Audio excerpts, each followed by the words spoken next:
Welcome to another episode of Reboot with Dr. Arasi Maran. I'm your host, Dr. Arasi Maran. I'm an interventional cardiologist, but what I do as a faculty at the Medical University of South Carolina is completely separate from this podcast initiative. This initiative is hopefully to bring you evidence-based medicine right at your screens so that you can reboot your life at any time you want to, and you have enough information to empower yourself. So, today we are going to deep dive into a very terrifying medical problem that has kind of started in India but has spread across the world. We are actually talking about antibiotic resistance and the evolution of superbugs. To kind of explain this and to teach me also, I have with me Dr. Ramasubramanian, one of a world-renowned infectious disease specialists. He consults over several hospitals in Chennai, Tamil Nadu, India. He has been an author for more than 150 peer-reviewed journals, and his focus is antibiotic stewardship and antibiotic resistance. Without any further ado, Dr. Ramasubramanian, thank you so much for joining me today. Pleasure. So, can you tell us a little bit about yourself and your journey into infectious disease itself? Let's start there. Yeah, I'm very happy to be with all of you today. And if you ask how my journey has been, ever since I was a young boy, my father is a doctor. He still practices, by the way. He's 94 and he still is a general practitioner in Chennai. Fantastic. So I was fascinated about the field of medicine. So when I learned about the terms bile and brain and all that when I was in my second or third standard, it was very fascinating. So I decided I would be a doctor. So fortunately for me, I was doing well in studies. I finished my 12th standard and joined the Madras Medical College. After finishing the Madras MBBS and MMC, I was interested in taking up the post-graduation of medicine. And I got my seat in the prestigious Postgraduate Institute of Medical Education and Research in Chandigarh. Oh. And I did 3 years of there. It was a fascinating experience because, you saw all kinds of cases. It was a tertiary institute. After I finished, again, I came to crossroads. What specialty would I take up? And I wanted to specialize, but at the same time, remain in medicine, which meant that cardiology, neurology, nephrology, all took you away from medicine. Absolutely. And at that time, HIV was really mushrooming in India. This was the late 80s and early 90s. And I thought HIV would be a good field to go in. And along with it came the parcel of infectious diseases. So that's how I ended up in infectious diseases. I trained in the UK.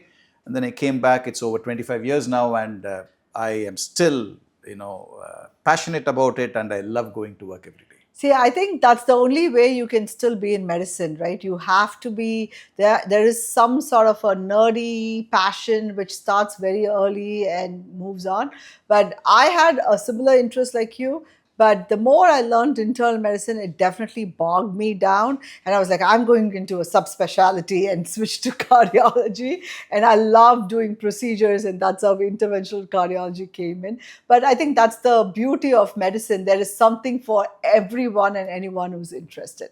True. So with that, let's get into this. It is pretty scary, right? This whole evolution of antibiotic resistant superbugs, where a person just gets a random cut in their leg, but that gets super infected, and and finally, ultimately, his life is in danger, amputation, things like that. Let's start at the basics. What is antibiotic resistance? Okay, before I tell you about antibiotic resistance, let me tell you about how bacteria, or shall I say microorganisms, evolve. Okay. In nature, in evolution, the bacteria, and especially the viruses, but even bacteria, constantly keep changing. And this is a survival mechanism. So if, for example, you subject a virus or a bacteria to high temperatures for prolonged periods of time, in a gradual fashion, they learn to survive even at high temperatures. So it is sort of an adaptation which they get from nature so that they change themselves, because basically the idea is survival of the fittest. Absolutely. So they have to learn new things, they have to undergo changes, they evolve, and a part of this process is what we call as mutation. Mutation basically refers to the changes in the genetic structure in bacteria or viruses which give them usually a survival advantage. And this happens in nature. Constantly these changes happen. When you subject a bacteria to antibiotics, the antibiotics kill the bacteria. The bacteria over time find some ways in which they can survive in spite of the antibiotics. So they undergo changes in the genetic structure, which, for example, may give them extra benefit so that the antibiotic is not able to enter the bacterial cell. It could be that it enters the cell, but it changes the receptor or the area on which the antibiotics sit. So by modifying that, they are able to survive because the antibiotics cannot attach and kill themselves. It could be by the production of certain enzymes which can kill the bacteria. It can be by blocking channels or coming up with pumps which will push the antibiotic outside the cell. So there are several mechanisms like this which the bacteria will slowly evolve with time if they are exposed to antibiotics. And these mutations are what give the bacteria an advantage of surviving in spite of exposure to the antibiotics, which normally should kill it. This is what we call as antibiotic resistance. So, but this is a normal mechanism. So, are you saying forever, in perpetuity, man and microorganism are constantly going to be fluxing each other? Absolutely. Absolutely. In the sense that each person is naturally trained and given the mechanisms to keep changing so that they can survive. That is the normal process of evolution world over. So this has been happening for millions of years. If I tell you that antibiotic resistance is not something which has been seen recently, it has been seen millions of years ago. For example, if you take the Alaskan permafrost, and you drill holes into the ice a mile down, take a piece of ice and thaw it, people have shown that there are bacteria, and these bacteria have mechanisms of resistance within their genes. Fantastic. My God. It's fantastic when you look at it from a science point of view. It's very scary when you look at the human evolution point of view. So, but now what are the superbugs? What is this new bugs? So, with the advent of antibiotics have been around for just over 100 years now. In the long span of millions of years, it's only just over 100 years. So when they started inventing antibiotics or even discovering antibiotics, because antibiotics, a lot of them are produced by fungi. So when these antibiotics were used to kill bacteria which were causing infections in man, the bacteria slowly again evolved to develop resistance. So it has been shown, if you look at the scene of antibiotic developments, every time an antibiotic was introduced, within a matter of 2 years or 3 years, the bacteria will evolve which become resistant to the bugs. So I reiterate that antibiotic resistance is something which is seen in bacteria. It is not a human thing. It is not in the surroundings. It is the bacteria which develop the ability to fight or survive in spite of antibiotics. That is resistance. So they develop this within a couple of years of exposure to the new antibiotic. So every time you come up with a new antibiotic, it is just a matter of time before the bacteria develop resistance. So compared to 50 years ago to now, is the time to resistance decreasing? Exactly. We find that sometimes even before the antibiotic is licensed and is used, already the bacteria have developed resistance. Bacteria, like how humans have developed artificial intelligence, the bacteria seem to be getting way more intelligent. Yes, and if a bacteria develops resistance to several classes of antibiotics, that is what we call as a superbug. In other words, there are antibiotics which act by different ways. So if you have 5 different classes acting in different ways, and the antibiotic, in spite of the bacteria being exposed to that, the bacteria survive, it means it is a multi-drug resistant bacteria or a superbug. So let me, for the sake of this podcast, we are saying bacteria. Is this mainly happening only in bacteria, or is it also happening for viruses and fungi? Like, what do Yeah, you... it happens everywhere. No, but the speed at which the resistance is happening. Do we have multi-drug resistant viruses? Yes, we do have.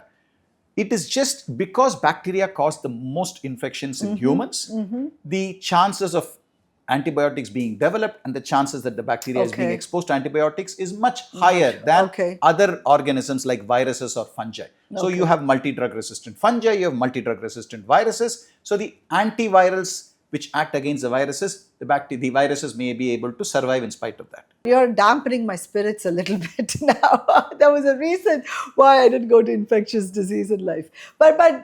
So when you say a superbug, so it's resistant to multiple different types of antibiotics. What is the solution? How do you treat them? See, the solution, Is if I want to prevention? disappoint you, there is no solution to this. Okay. It's like you can equate it to the Cold War. You know, when there was a Cold War going on, even though subtly it goes on now, when there are two superpowers, there is no end, because when you do something, the other power does something more, you have to keep doing something more. So similarly, the population. So when there is a rise in population, the resources become scarce. Okay. And you have to develop more resources for the Okay. population. So Okay. it's an escalating conflict for which there is no solution. In fact, somebody had referred to this as the tragedy of the commons. What do you mean by tragedy of the commons? During the Victorian times in England, the royalty gave away, meadows or lands for Yes. grazing of the sheep for the farmers. The problem was none of the farmers took onus for the land. They let their cattle graze in that area, so much so that after about 5-10 years, the entire land was barren because the cattle had eaten everything. Yes. And the people who were using it had no interest in developing it. Yeah. So that was called the tragedy of the commons. A common land, a common resource is being used by several stakeholders who don't have any personal ownership in that. And that eventually leads to, Now, kind of leads to my next question. Who has ownership of this? Patient or the physician or the hospital or a governmental institution? everybody. The antibiotics, the antivirals, the antifungals are not the sole property of anyone. So which means the companies which come up with developing these products, they spend millions of dollars, Yes. millions of rupees to come up with it.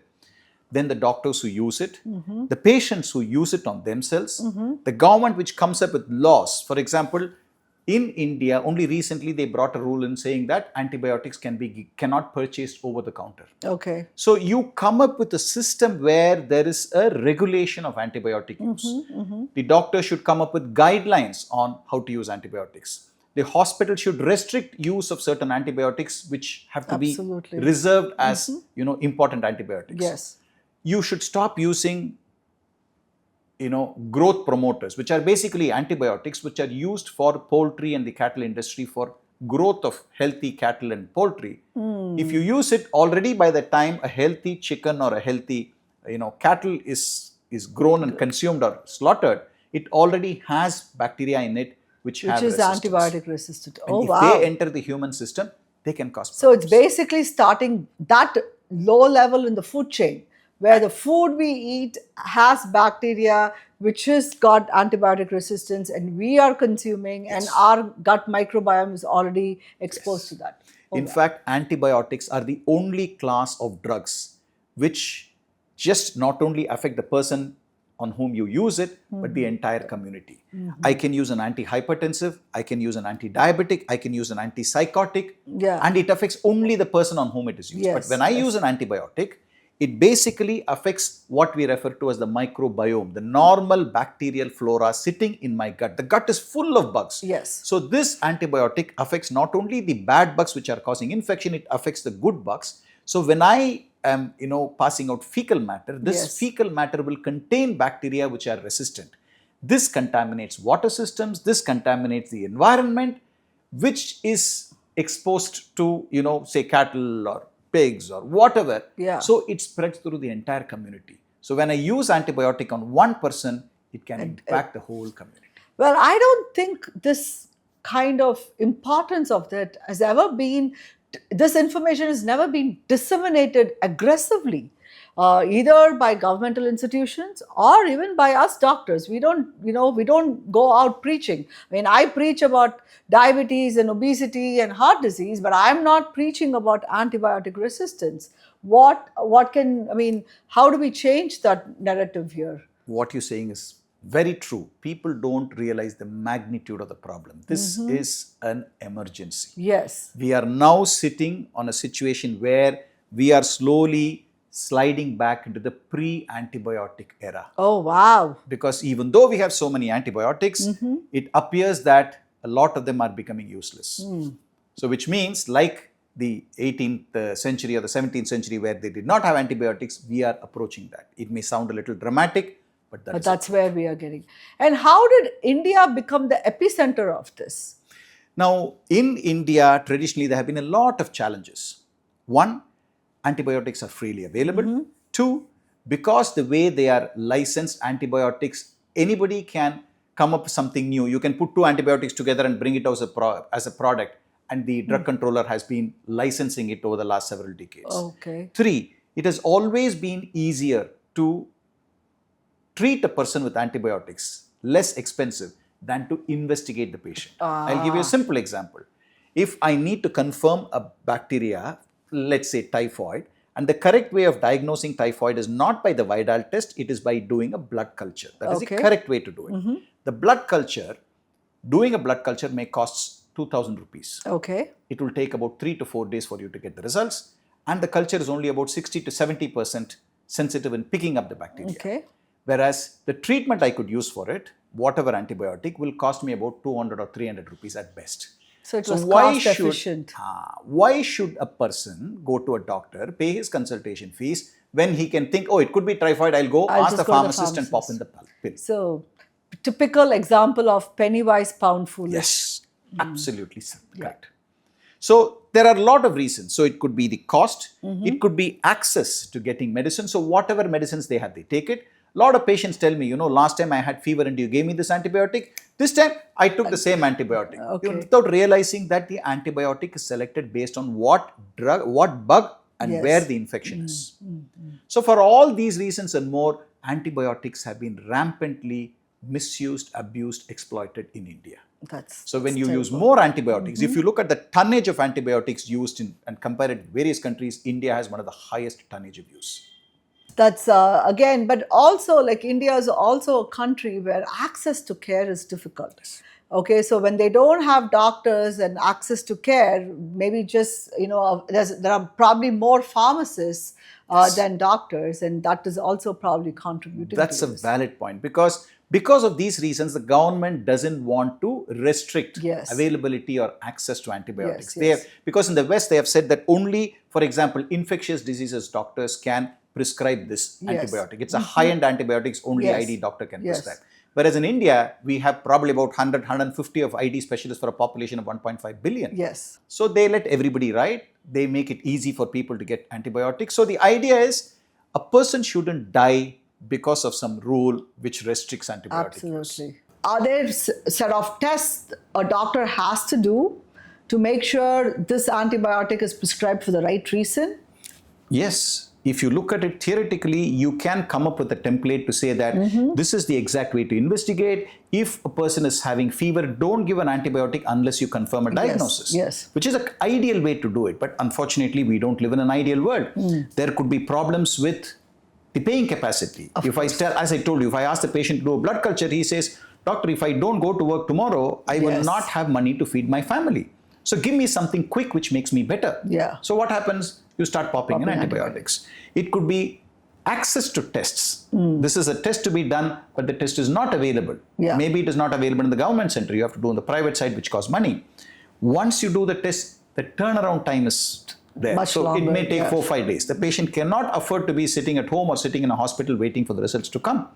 You come up with guidelines to do it.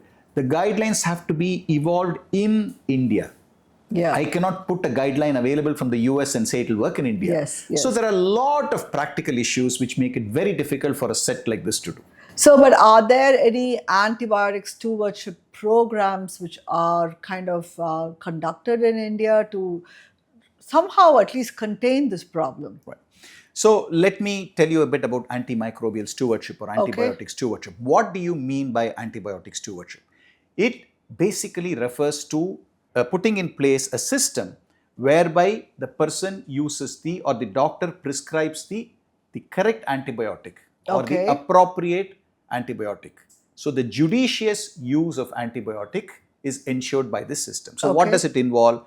It involves 4 or 5 things. The West has come out with a very elaborate system in place, but we have to customize it to our needs. Yes. So an antibiotic stewardship basically means, one, you collect data, microbiology data from several hospitals. It could be community infections, it could be hospital infections. Okay. What do I mean by hospital infections for, again, the viewers? A lot of infections you get from the community. For example, a flu, a typhoid, it could be tuberculosis. These are generally from the community. But when a person is admitted to the hospital, he has a bypass surgery. When you have a bypass surgery, post bypass, you get an infection in the wound. This is a hospital acquired infection. Yes. I didn't come to the hospital with an infection. Yes, I had a surgery. Post surgery, I developed. Yeah. I have a stomach surgery. I have a gallbladder removed. Post gallbladder removed, I develop a pneumonia. Yeah. I end up on the ventilator. Yes. So these are hospital acquired. So the usual causes of community acquired infection and hospital acquired infection is different, caused by yes. different bugs, different patterns of resistance, and in general, hospital acquired infections are caused by drug resistant superbugs. Okay. Okay. So, what was I saying? So, Stewardship. Yeah. So stewardship starts with collecting data to find out in Chennai, for example, in say take a hospital, in my hospital, the common causes of infection, community acquired infections are typhoid, malaria, dengue, scrub typhus, and the causative agent will respond to this antibiotic. In hospital acquired infections, in general, the infections, the pneumonia which I get in hospital is caused by maybe E. coli, Acinetobacter, Klebsiella, and the susceptibility pattern of the various bacteria is this. And this varies. What is happening in Chennai may be different from what happens in Calcutta or Delhi. So I collect data, regional, geographically localized data to decide what are the common bugs causing the common infections, what is the susceptibility pattern. Based on this, I come up with an antibiotic guideline. So if in Chennai I suspect typhoid, I will use either azithromycin or cotrimoxazole. Because ciprofloxacin, which is the old time, the antibiotic which is recommended by many countries, will not work in Chennai. So I have to customize the antibiotic plan or the guideline based on what the prevalent infection is. So basically, antibiotic stewardship is kind of creating a personalized plan for every geographical subdivision. Yes. So you collect the data, you prepare the antibiotic guideline, you ensure that you have a system in place so that the guideline is used correctly. There's no point in having a guideline and nobody follows. Uses it, Use it. You track the use of antibiotics in your hospital. In the outpatient department, how the antibiotic used. So you have a mechanism of auditing and tracking it. Apart from that, you also educate. You have to document it and you educate it, you audit it, document it, audit it, educate, improve awareness. All these factors are part of any antibiotic. But who is the data collector? Who's managing? Who owns and does the data? The hospital administration is what is responsible. And it should have a system in place. So usually it is led by either an infectious disease physician or a general physician with special interest in antibiotics. You need to have an infection control nurse or an antibiotic nurse. You need to have a somebody from the IT department who will collect the data. You need to ensure that the microbiology department collects the surveillance data and you have a hospital antibiotic policy made. So it involves a lot of departments, but the onus will be on the hospital administration to put it in. Am I correct in assuming all hospitals, irrespective of their size, have to have this in place? Yes. Yes. And that's mandated by the government? Yes. For example, if it depends on the accreditation body. So if it's an international body where the Joint Commission International, JCI does it, JCI insists on this. In India, you have the NABH, the National Board, where they have an NABL and an NABH. One is for lab and one is for hospital. They have antibiotic stewardship as a very, very important part of their auditing process. Okay, fantastic. At least, I mean, we are taking steps. Absolutely, It we are feels doing like it. collecting ammunition to fight the war against the microbes. And This may be a little too late, but still, better late better than late never. than never. But how does, sometimes I see random articles here and there. AI is going to be the game changer, and AI is going to help us come up with, is going to help us outsmart the bacteria. What do you think about that? I don't think we'll ever outsmart the bacteria or the Nature viruses. wins. See, if you look at the evolution of life on this planet and put the entire, say, it is about 6 billion years before the universe was formed, and then, life came about several million years ago. Yes. You put that in a 24-hour clock.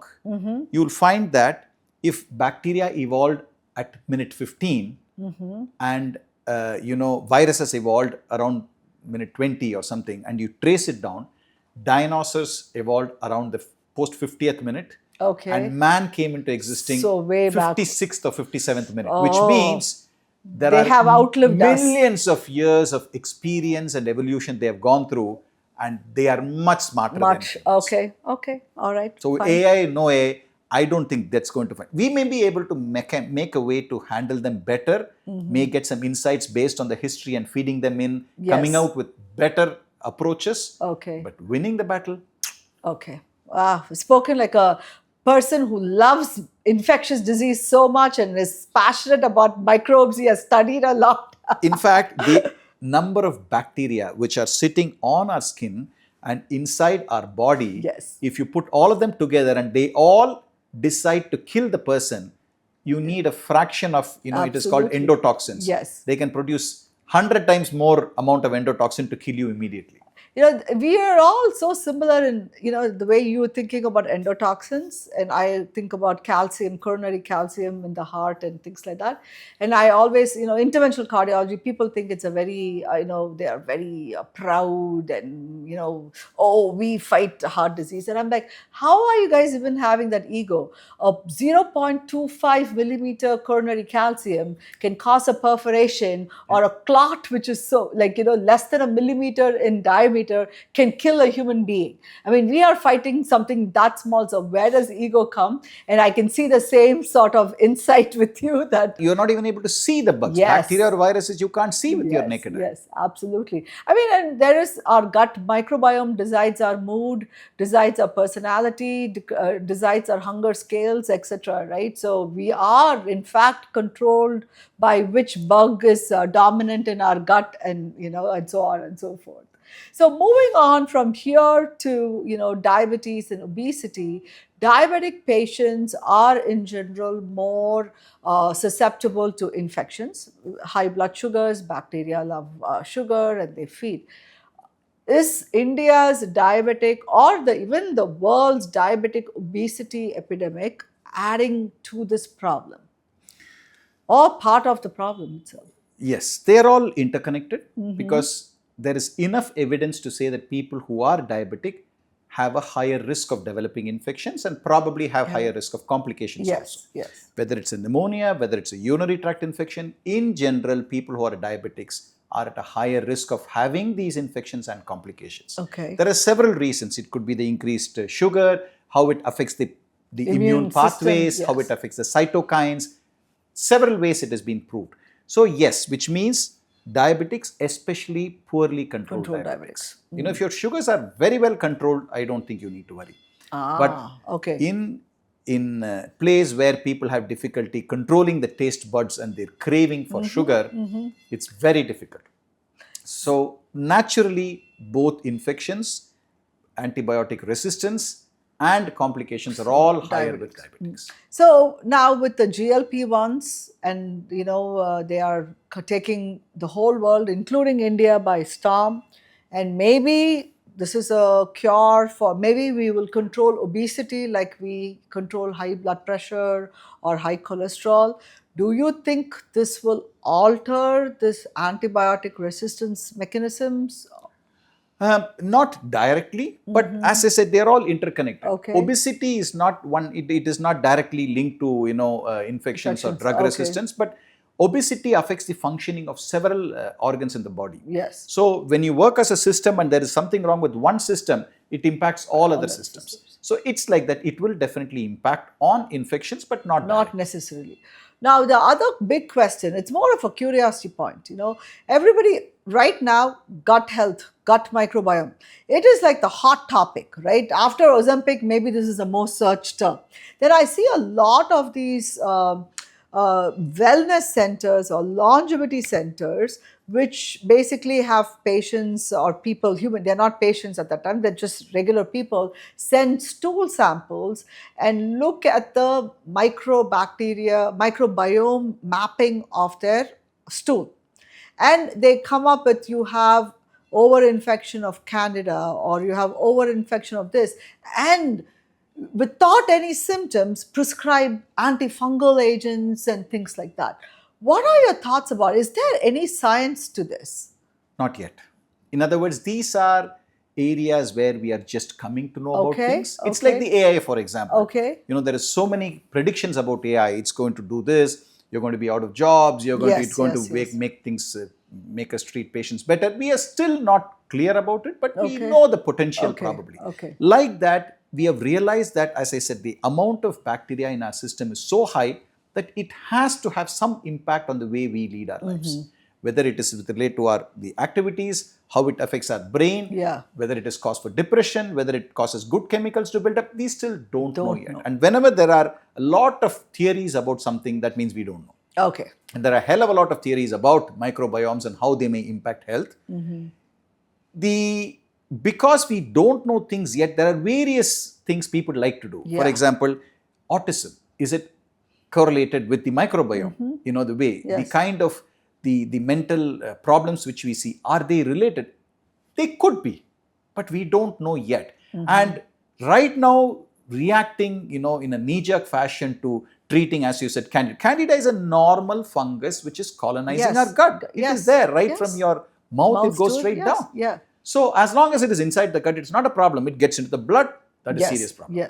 So we don't know yet, but at this point, coming up with theories and, acting based on theories, we need to get more information. We need to do more studies. We need to show correlations.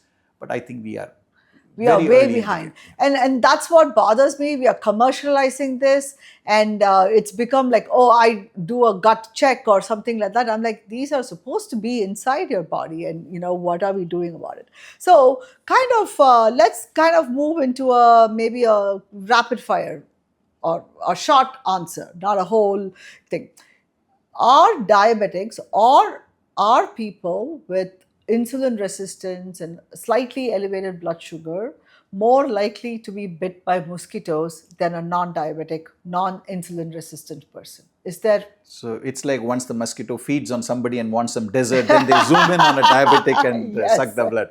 And no, I don't think diabetics are. There is a direct connection between mosquito biting and people who are diabetics. Okay, good. Because I was like, I've never heard of this, but that's interesting. Now, whenever you have a cold, right, there is and this is, I think, more, I know the type of people who are saying this myth, but let's hear it from you. Drink some whiskey and you can kill the cold bug. Is there any truth to that? People who love whiskey must be saying this. So Exactly. No, I don't think drinking whiskey will help. Though people, again, about 100 years ago, when there was no actually treatment available, used to mix alcohol with a lot of stuff to make them feel better. And brandy was recommended as a treatment for cold. Yes. It is more, it used to symptomatic comfort, maybe. Invigorate you a little bit rather than actually do anything. So then how about this immunity booster shots? Vitamin C, turmeric, zinc, etc. Does that realistically shorten the duration of a cold or prevent you from having a cold? There have been a lot of theories. There have been some evidence also. But there have been immediately another study has come up saying that no, this doesn't work. For example, industrial doses of vitamin C, not the 500 and 1000. We are talking about several grams or tens of grams of vitamin C actually help the cold. But when you take it that way, you're going to end up with renal stones. You're going to have several other complications. So no, in the sense that they don't have definitive information to say that they make a difference.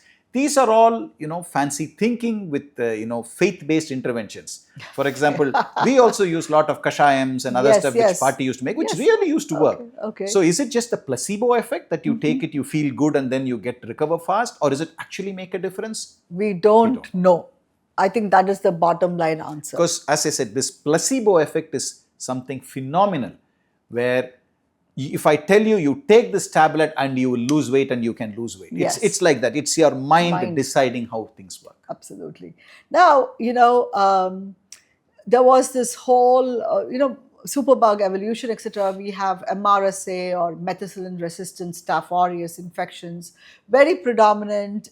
Patients get swabbed in the hospitals, and now they all make us wear these plastic gowns and gloves and thing, and we change from room to room. I find the whole practice not like what we did for COVID, not the whole head to toe. We walk into the room, we wear it outside the room, walk into the room, examine the patient, take it off, open the dustbin inside the patient room, dump it, but then the patient will ask us a question, start talking a few more minutes, then come outside. Are we actually controlling the spread of MRSA by this practice?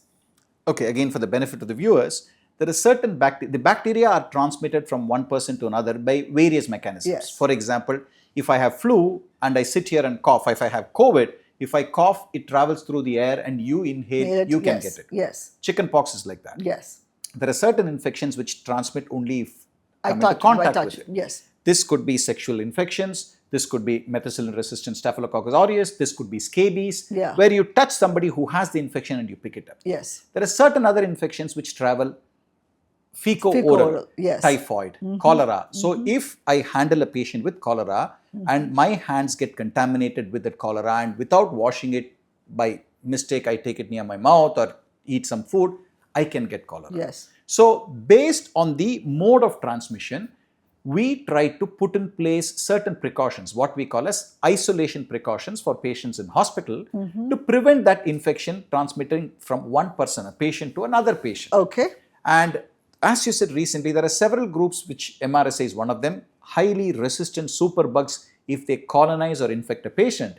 And as a doctor, I examine the patient and I tend to carry, because when you have the infection, you shed the bacteria around yourself. Your skin. So if I handle that patient and without washing, I go and touch another patient, I may transmit the infection. So to prevent that, we follow what is called as contact isolation. That is, if I'm going to come into contact, I should wear some form of gown, so that when I lean to examine the patient, I don't pick it up on my dress and then go and drop it off into another patient. Yeah. I need to wash my hands, all those things. So depending on the extent of contact, this is very clearly proven that medically, by taking these precautions, you prevent transmission. Okay. Otherwise, you may create an outbreak or in the hospital. Yes. So you have to use it with a lot of common sense. So what bacteria, what kind of contact, what kind of chances of it jumping. All those, and then you come up with guidelines to see whether it helps. So yes, some sort of guidelines that is very important, but you need to temper it to suit your local issues. Now, coming with this whole contact, etc., Western toilets. Okay, does it make a difference? Are you likely to get infections from a uncleaned? I mean, obviously, if it's obviously visually dirty, it's a different thing, but visually it doesn't look dirty, and people have thoughts about, I'm going to get a urinary tract infection because I sat on a dirty toilet. Does it have any backing? No. Urinary tract infections are not transmitted from public toilets or common toilets. Whatever, urinary tract infections are caused by bacteria which specifically enter into your urethral tract from outside, and this is usually your own bacteria from your own gut. Yes. So the distance between, especially in women, the back passage and the urinary passage is very close by. So the chances of bacteria coming in through that and causing infection, especially in women who hold their urine for a long time, who don't use public bathrooms, is very high.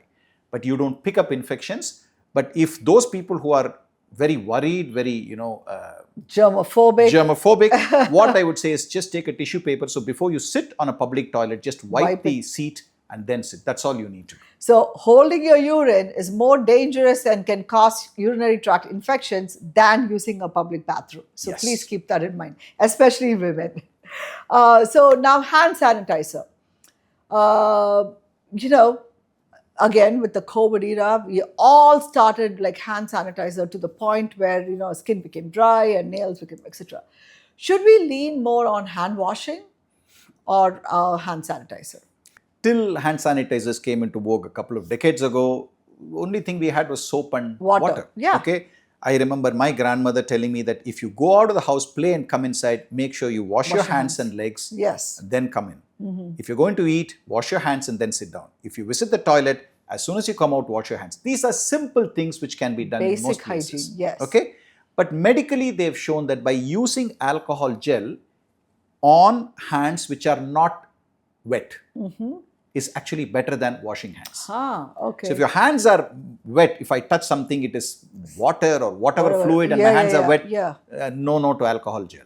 You have to wash your hands. But dry hands, especially in hospital where we are dealing with patients, we use that often. But it comes with its baggage of making it dry and cracked and all those things. Okay. So the options are hand washing with soap, not the bar soap, which many people can use. A liquid soap, which is this thing is perfectly fine. If your hands are not soiled, if you don't have access to water, if you're outside, using alcohol gel is fine. Okay. You don't need to become totally addicted to it, but in certain situations, yes, it is definitely indicated. And there's also this whole theory, widespread notion that we have created superbugs because we are using too much of alcohol gel, hand sanitizers. No. Though there are questions that alcohol, by using it frequently, again by exposing bacteria to do this, will the bacteria develop resistance to this? Not in any serious fashion At this time. Okay. So you don't need to worry too much. Okay, fantastic. All right. So we're kind of coming close to our session here. If there is one piece of advice you want to give to the regular person who's to kind of limit the antibiotic resistance, etc., what would that be? You can give more than one piece of advice. We are in an era where people want instant gratification. Okay, so you go to the doctor saying, I've had fever since morning, I have to go to work tomorrow, give me something. Now, if you have the flu, you will go through 3-4 days of miserable existence before you get rid of it. We may give medicines to make it milder, but we cannot clear it. I have people who come to me saying, I've had 5 times loose stools, I wanted to stop. You give the medicine, they call in 2 hours are saying, I'm still having loose stools. Now, short of putting a plug up there to block it, you are not going to have an instant solution to it. So, you have to be patient. Nature has its ways of doing things. We can make it easier to accept certain problems, but there are no shortcuts to this. Yes. So learn to be patient, learn to be acceptable to what is happening in life. So don't expect that medicines can work miracles. Though it has been proclaimed that science has advanced so much that we are able to live longer, we still have to die one day. It's been said that the only guarantee in life is that we'll all die one day. Yes. We may push it by 5 years, 10 years. That's all we are doing. So don't expect miracles. Now, with regard to specifically infectious diseases, one simple advice I'd like to share with you is the stronger your immune system, the better you'll be able to fend off diseases. Okay? So how do you keep your immune system stronger? 1, eat good food, a balanced meal, whether it is vegetarian, whether it is non-vegetarian, whether it is intermittent fasting, take a balanced meal. Okay? 2, rest. You have to have your 7 hours sleep. It's been shown that people who sleep 5 hours or less, or people who sleep 10 hours or more, are at a higher risk of dying than people who have the 7 to 8 hours sleep. So make sure that you are rested. 3, of course, food comes with hygiene. Take your vaccine shots regularly. Vaccines are not only for young kids. As you grow older, beyond the age of especially 55 or 60, you do expect your immune system to start waning. So take your vaccines regularly. 4, smoking and drinking. Very clearly shown that even alcohol, which was once thought if you take in moderation is actually healthy. Now they have said that even taking a little alcohol is worse than not taking alcohol. So be sensible. 5, exercising.